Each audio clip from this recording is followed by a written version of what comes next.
Une petite révision sur la contraction de texte suivie d'un essai, c'est-à-dire l'autre épreuve de français en série technologique qui va durer 4 heures si vous ne choisissez pas le commentaire. Alors, en quoi consiste-t-elle? D'abord, elle est en deux parties. Donc la première partie, c'est la contraction de texte, c'est la première partie du devoir. Il s'agit de réduire de façon intelligente un texte, vous le savez. Tout le monde sait ce qu'est résumé, contracté. C'est-à-dire qu'il s'agit de garder l'essentiel. C'est un véritable travail de reformulation, véritablement un travail sur votre langue, le jeu sur les synonymes, la clarté de vos phrases. Et l'objectif est de faire 4 fois moins lent. Vous avez 2 heures pour contracter un texte qui fait autour de 1000 mots. Alors le premier paragraphe, par exemple, vous pouvez procéder ainsi, c'est-à-dire compter les mots d'un paragraphe, ou en tout cas regarder en proportion ce que cela donne. On avait déjà fait ça en cours, vous rayez peut-être les éléments qui peuvent paraître anecdotiques, vous surlignez ce qui paraît essentiel. Cela vous donne une sorte de fil conducteur, mais il faut vraiment souligner peu de mots, et à partir de là vous reformulez. Je vous conseille même de cacher le texte d'origine. Ce qui va donner donc des équivalences. Monnayer par exemple va devenir financé, mais le nom du personnage on ne le change pas. Enfermé va devenir cloîtré, modelé va devenir conditionné. Il s'agit véritablement de jouer sur le vocabulaire et sur les synonymes. Un conseil, je rappelle que si dans un texte apparaissent plusieurs fois les mêmes idées, ici en vert apparaissent des idées qui sont déjà exprimées à d'autres moments, bien sûr vous ne les formulez pas plusieurs fois puisque c'est le principe de la contraction. Les défauts de la contraction de texte, ce que l'on voit souvent dans les copies, c'est de reprendre trop de mots du texte. Il n'y a que les incontournables que vous devez garder. Donc vérifiez bien, avant de recopier votre contraction, que vous avez bien fait l'effort de reformulation et que ce n'est pas un copier-coller sans que vous en soyez rendu compte. Attention à ne pas modifier le sens du texte. Attention, bien sûr, aussi à ne pas dépasser le nombre de mots attendus. Relisez-vous bien, il faut vraiment qu'on n'ait pas l'impression d'un charabia et de phrases qui ne tiennent pas la route entre elles.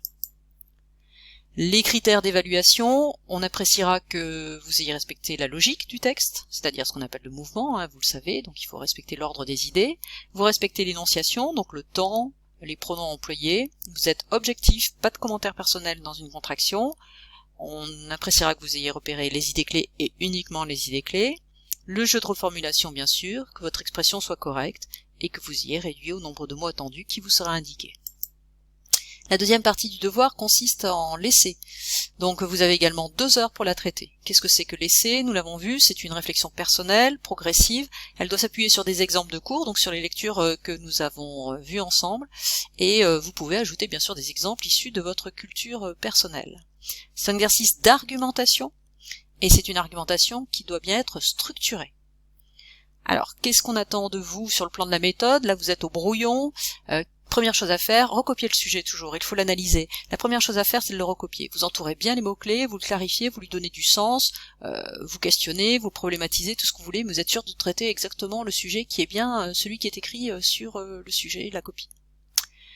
Deuxième élément, vous mettez au point un plan détaillé. Alors le plan détaillé va répondre donc au sujet qui vous est posé, et vous développez un nombre d'idées qui doivent être composées d'arguments et d'exemples.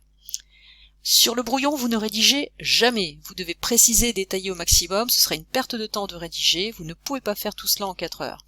Donc vous organisez vos idées, vous mettez de l'ordre, vous rajoutez. C'est un brouillon, on ne le voit pas, il vous appartient pleinement.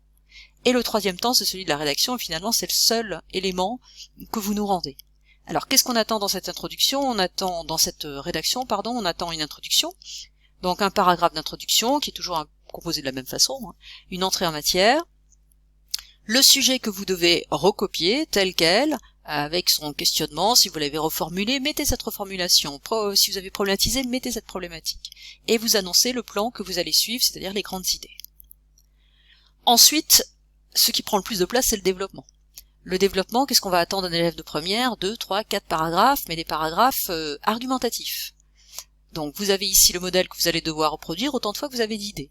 Qu'est-ce qu'on met dans un paragraphe argumentatif? D'abord ici une idée directrice qui est en violet. Puis on développe, c'est la partie de l'argument.